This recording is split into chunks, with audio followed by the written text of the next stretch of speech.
Nish rubbed her eyes. She had spent a week on that transport, and while not unpleasant, her eyes strained slightly at natural sunlight. The sensation passed, and she took in the departure's office. It was a sterile area with large windows, letting the beauty of the outside shine in. It was designed with elegant curves and marvellous statues, displaying natural scenes and wild creatures. A few people were stationed at desks, but most of the documents were processed by automated terminals. They were simply on standby in case something went wrong. Speakers sent out calming music, interspersed with the calls of animals and information for the arrivals. Welcome one and all to Minigorod, the galaxy's largest biological preserve, an entire planet given over to the conservation of majestic flora, fauna and fungi from across the galaxy. Death excluded, of course, the speaker explained. The last phrase was made with a slight laugh, and many people in the crowd laughed with it. You are no doubt anxious to start exploring the world, but first you must get booked in, settled in your accommodation, and finally given the orientation so that you can enjoy a fun and safe time of Minigorod, the speaker added. Please make your way to a free terminal in an orderly line. If you have any problems using the terminals, do not hesitate to use the VI assistant or ask our dedicated and highly skilled employees, the speaker stated. Mummy, when can we get going? Pista asked, tugging on one of Nish's longer arms. Nish looked down at her daughter. Like all Tufanda, she had two large oval-shaped eyes. Those adorably oversized orbs stared up at her. Soon. It's almost our turn at the terminal, she explained, gently squeezing her daughter's hand.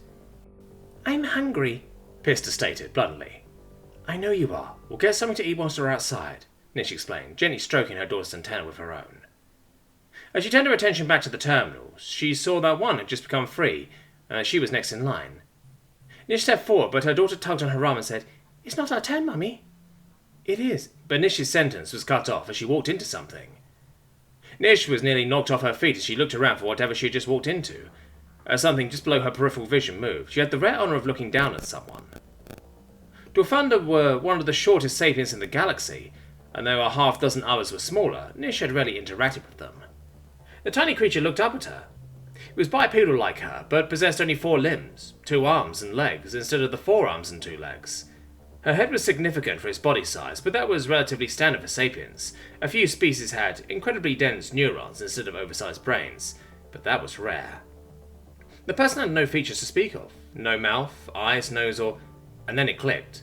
They were in an environmental suit. That could only mean that their body was incredibly fragile and needed constant support. Was this tiny creature from a Class 1 habitable world? Mummy, everyone's staring, Pista explained. She quickly glanced around, and everyone was indeed staring at them. I'm terribly sorry, Nish explained, waving her hands back and forth in the typical Tufanda display of regret. I could have killed them if I was going any faster, she thought, a small nugget of guilt building up inside her.